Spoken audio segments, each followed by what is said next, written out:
जमलेल्या माझ्या तमाम देशभक्त बांधवांनो, भगिनी आणि मातांनो,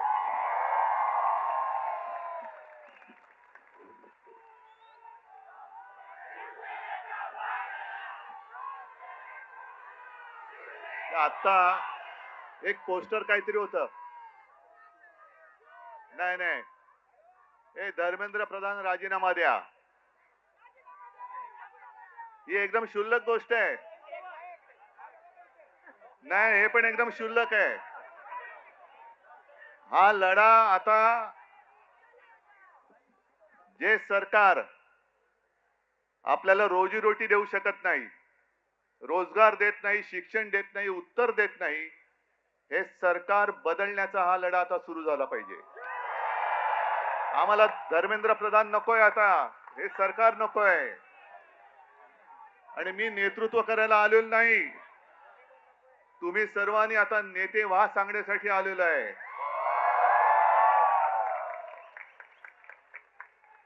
फक्त मला एक तुमच्याकडनं वचन पाहिजे की आज दिसते ती जाग आहे, आज दिसणारी आग आहे, हे सरकार बदलेपर्यंत टिकणार की नाही टिकणार. म्हणजे ही आग टिकली पाहिजे, सरकार टिकता कामा नये. या आगीमध्ये सरकार जाळून भस्म झालं पाहिजे, तर या उठावाला अर्थ आहे. आणि हा लढा एकट्या सोनम वांगचुक यांचा नाहीये. हे सरकार केवळ चंदा चोरी, वोट चोरी, अरे तुमचं भविष्य चोरलंय त्यांनी, तुमचं भवितव्य, या देशाचं भवितव्य चोरलंय.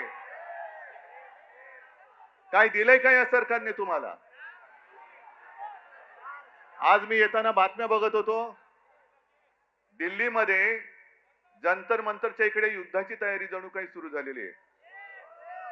सैन्य आणतायत, फौजा आणतील, कदाचित अणुबॉम्ब सुद्धा आणतील. पण या सरकारला माहिती नाहीये, या देशामधला हा जो तरुणाईचा अणुबॉम्ब आहे तुमच्या बुडाखाली आधीच लागलेला आहे.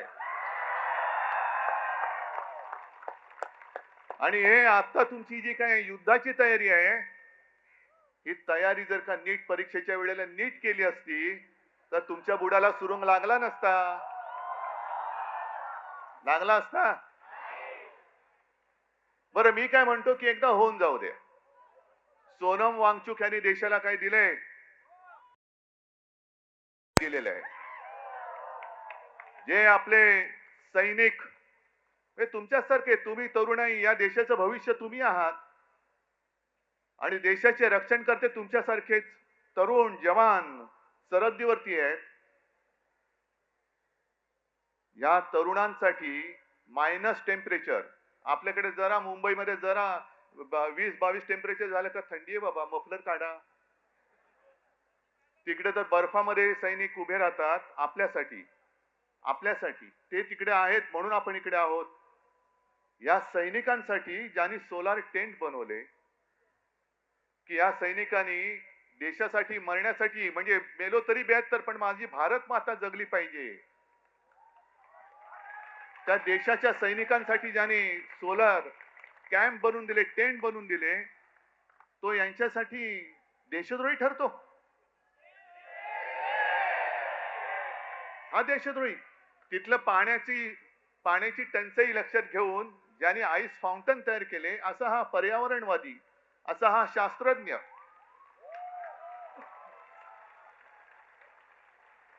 हा यांच्यासाठी देशद्रोही. मग नेमकं देशप्रेम आहे तरी कुठे?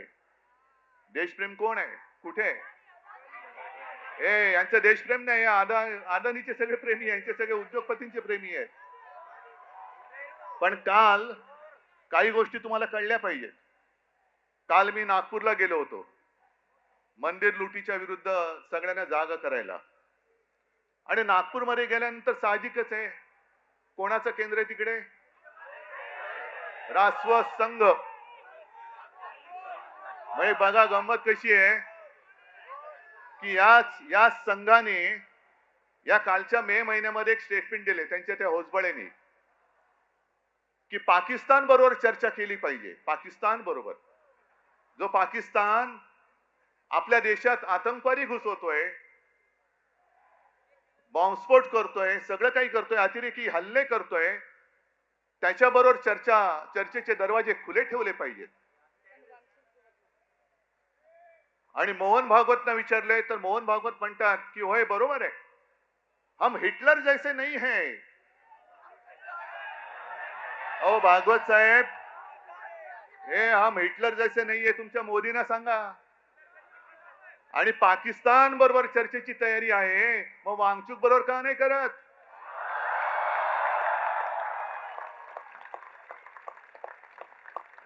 म्हणजे जो देश आपल्या सैनिकांचे बळी घेतोय त्याच्याबरोबर चर्चा, आणि जो माणूस आपल्या सैनिकांसाठी सोलार टेंट बनवतोय, अरे त्याच्या बुद्धिमत्तेचा वापर करून घ्या या देशासाठी. अशी माणसं होत नाहीत परत परत, अशी माणसं होत नाहीत. मग ही सगळं आहे जे काय बघतोय ना, आज सगळे तिकडे पोलीस फाटा वगैरे आणतायत, कोणासाठी आणताय? अरे एवढे घुसवा ना, तर पाक व्याप्त काश्मीरमध्ये का नाही घुसवत तुम्ही? माझ्या नौजवान सगळ्या तरुण आणि या तरुणाई विरुद्ध तुम्ही आणखीन जे देशाच्या रक्षणासाठी सैन्यात जमा झालेले ते भरती झालेले तरुण वापरणार, म्हणजे तरुणांनाच तरुणाच्या विरुद्ध उभे करणार, आणि तुम्ही काय तिकडे जिलब्या पडत बसणार तर ढोकळा खात बसणार?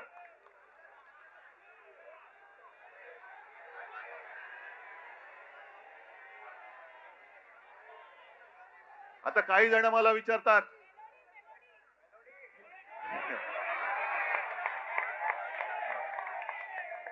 नहीं मेलोडी खाओ खुद जान जाओ,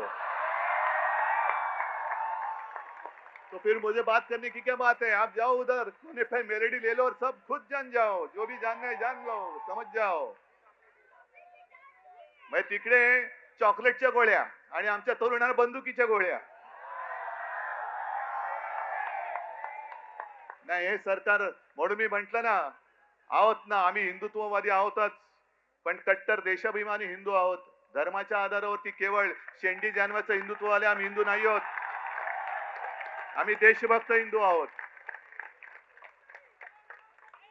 आणि म्हणून मी काल मोहन भागवतनं जे विचारलं की आज जे काही देशात चालू आहे हेच तुमच्या कल्पनेतल्या हिंदू राष्ट्रामध्ये बसतंय का?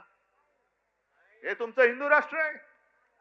हे हिंदू राष्ट्र आम्हाला अपेक्षित नाही. आमच्या हिंदू राष्ट्रामध्ये देशभक्ती ही महत्वाची आहे. मग तो कोणत्याही जातीपाती धर्माचा असू दे, जो या देशावरती प्रेम करतो तो आमचा आहे.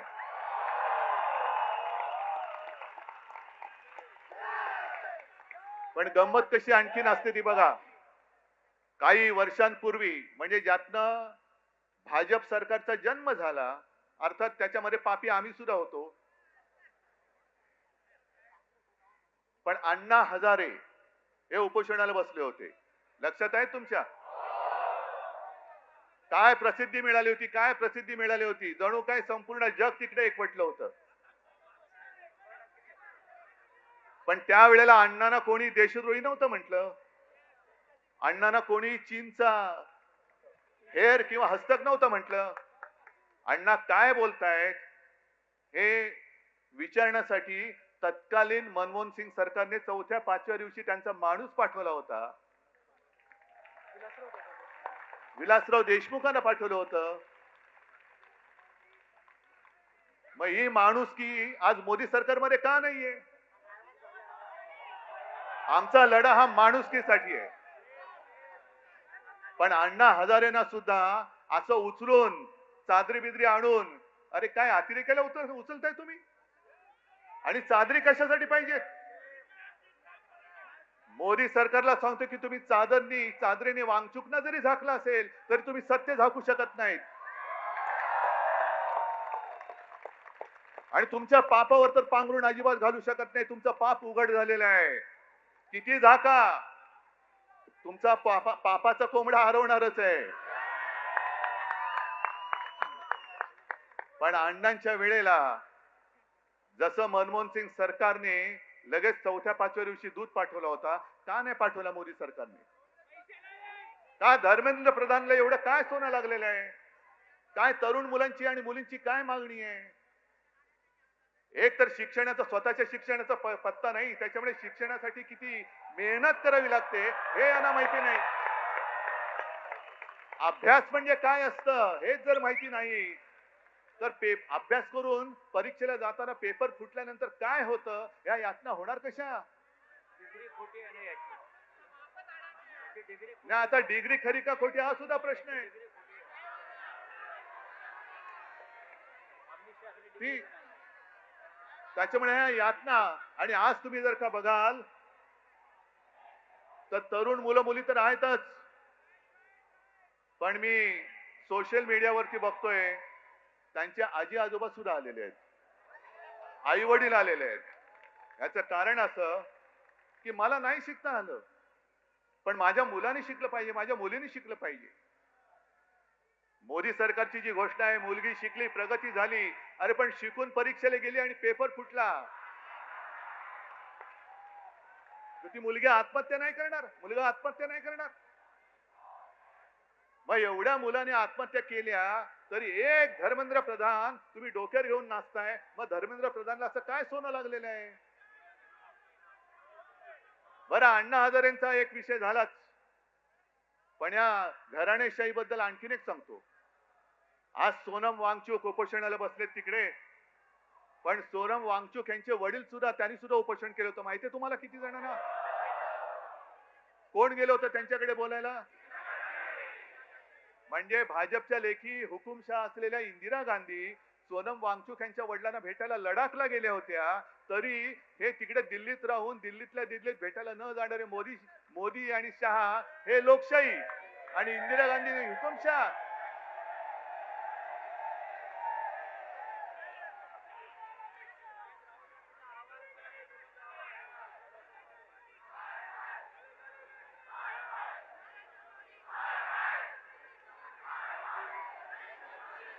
एक मिनिट, हा गली गली में शोर आहे, बरोबर आहे, पण तुम्ही जिथून जिथून आलाय, कुठल्याही गल्लीतनं आला असाल, कुठल्याही गावातनं आला असाल, त्या गल्ली गल्लीमध्ये तुम्हाला शोर करावा लागेल, तुम्हाला आवाज उठवावा लागेल. मला जे प्रश्न विचारत होते त्यांना मी हेच सांगतोय की तुम्ही दिल्लीला जाणार का? हो, वेळ येईल तेव्हा मी नक्की जाईन, पण मी एकटा गेलो असतो तर फरक नसता पडला. आज हे सगळे एवढे जण इकडे जमलेत, अख्खा महाराष्ट्र आज तिकडे उभा आहे. आणि हे आंदोलन आता फक्त जंतर मंतर पुरतं मर्यादित ठेवायचं नाही. देशातल्या प्रत्येक कानाकोपऱ्यामध्ये काय तुमची घोषणा? नाही, आणखीन काय बोललात? गली गली में.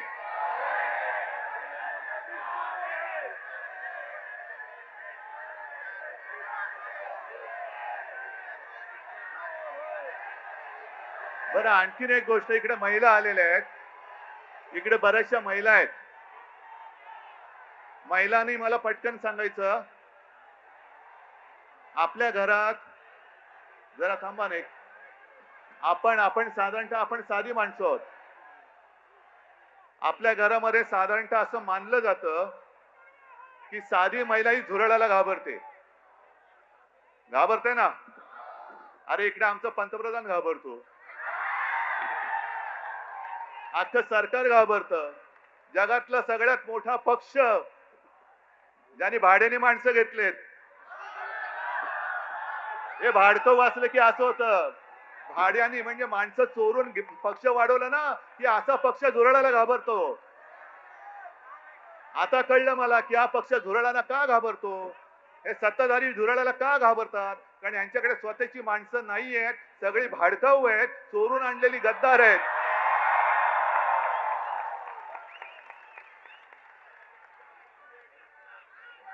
पण आता आपल्याला एक गोष्ट ठरवावी लागेल.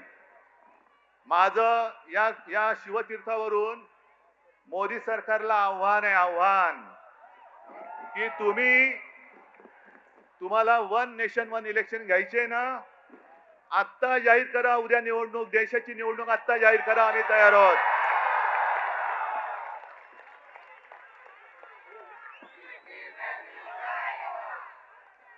नेशन म्हणजे काय असतं, राष्ट्र म्हणजे काय असतं, या राष्ट्राची ताकद या माजलेल्या सत्ताधाऱ्यांना दाखवून देण्याची आता वेळ आणि संधी आलेली आहे. काय असतं नेशन म्हणजे काय असतं, राष्ट्र म्हणजे काय असतं? तुम्ही या माझ्या तरुणांना जे उद्या देशाचं भविष्य आहेत त्यांना कॉक्रोच म्हणता, पण आज तुम्ही बेशरमपणाने तिकडे गादीवरती बसलायत. जर आपल्याला स्वातंत्र्य मिळालं नसतं तर त्यांची बुडं टेकायला गाद्या मिळाल्या नसत्या. जे क्रांतिकारक फासावर गेले, काय वय होती त्यांची? सुखदेव, राजगुरू, भगतसिंग, किती किती नावं घ्यायची. चापेकर बंधू सगळे याच वयातले होते, याच वयातले. ज्यांना आज आपण जेन-झी म्हणतो, ती काय झुरळ होती? तुम्हाला काय झुरळामुळे स्वातंत्र्य मिळालंय? जर आपल्या स्वतःच्या प्राणाची पर्वा न करता, घराची कुटुंबाची पर्वा न करता तेव्हाची तरुण मुलं यांनी जर का देशाच्या स्वातंत्र्यासाठी बलिदान केलं नसतं तर आज आपल्याला स्वातंत्र्य बघायला मिळालं नसतं. मग स्वातंत्र्यासाठी ज्यांनी स्वातंत्र्यासाठी बलिदान केलं ते स्वातंत्र्य आपण टिकवू शकतो की नाही? ते टिकवणं आपलं काम आहे की नाही, आपलं कर्तव्य आहे की नाही? आणि जे आपल्याला झुरळ म्हणतायत, होय मी सुद्धा झुरळ आहे, कोणी एकीकडे मी सुद्धा याच वयात होतो. जर तुम्ही तरुण मुलांना झुरळ बोलत असाल तर झुरळांचे आई वडील सुद्धा झुरळच आहेत. हा देश काय झुरळांचा देश आहे? आपण आता ठरवलं पाहिजे की जो आपल्याला झुरळ म्हणतोय, जो आपल्याला न्याय हक्क नाकारतो आहे, या सगळ्या सत्तेला चिकटलेल्या गोचिडी आहेत. गोचिडी, मी आज त्या सत्तेला चिकटलेल्या ना गोचिडी म्हणतोय. जे सत्तेला चिकटून राहिलेत आणि लोकशाहीचं रक्त पितायत, या सत्तेला चिकटलेल्या लोकशाहीचं रक्त पिणाऱ्या गोचिड्या आपल्याला खेचून बाहेर काढाव्याच लागतील. आणि आजपासून हा लढा सुरू होतोय. तिकडे जंतर मंतरला काय करतील सांगता येत नाही, कारण सगळं सैन्याची जमव सुरू झालेली आहे. इंग्रजांनी सुद्धा असंच 100-150 वर्ष राज्य केलं होतं, पण देशातली जनता जेव्हा एकजुटीने रस्त्यावरती उतरली तेव्हा इंग्रजांना सुद्धा इथून पाय काढून पळावं लागलं होतं. तसंच यांना आपल्याला करावं लागेल. आणि आजपासून तुम्ही जिथे जिथे असाल, मी या माध्यमांच्या चॅनलच्या माध्यमातून संपूर्ण महाराष्ट्राला नव्हे तर देशाला विनंती करतोय, तुम्हाला जसं जमेल, तुम्हाला जसं झेपेल तसं हे स्वातंत्र्य जपण्याचं युद्ध आता सुरू करा. जिथे सभा घ्यायच्या सभा घ्या, जिथे मेणबत्त्यांचा मोर्चा काढायचा मेणबत्त्या मोर्चा, जिथे मशाल मोर्चा काढा, मानवी साखळी तर मानवी साखळी करा. पण जिथे जातील तिकडे सगळ्यांना कळलं पाहिजे की आता अब देश इन लोगों की बात मानने वाला नहीं है. आणि नवीन आणखीन एक तुम्हाला सांगतोय, अण्णा हजारेंच्या आंदोलनाच्या वेळेला या अशाच टोप्या केल्या गेल्या होत्या. काय लिहिलं होतं त्याच्यावर? मैं अण्णा हूं. आता तुम्ही करायचं, मैं देशभक्त हूं. मी देशभक्त, मी अंधभक्त नाही. मी अंधभक्त आहे तो माझ्या भारत मातेचा आहे. मोदींचा अंधभक्त मी होऊ शकत, मी असणार नाही, कदापि नाही. आजपासून सुरू करा, मी देशभक्त. जे मोदी भक्त असतील त्यांना तुमच्या समोर उभं राहायला भीती वाटली पाहिजे. एवढी देशभक्तांची ताकद या देशात आज सुद्धा आहे आणि ती उभी राहू शकते आणि ती महाराष्ट्र उभी करू शकतो, संपूर्ण देश उभा करू शकतो, हे यांना दाखवून द्या.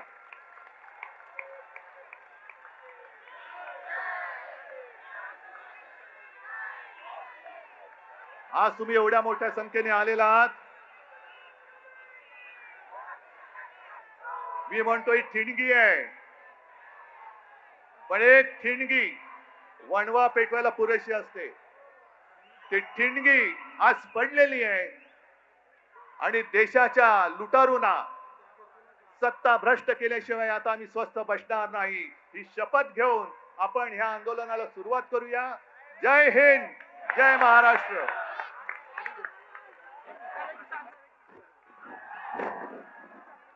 सफेद चादरीत काळे कृत्य, सफेद कापड घालून लोकशाहीचं खून करण्यात आलं. सफेद कापड घालून परवा लोकशाहीचं खून दिल्लीत करण्यात आलं. त्याच्या निषेधार्थ आज आपण सगळे इथे जमलेलो आहोत. भारत माता की वंदे भारत माता की छत्रपती शिवाजी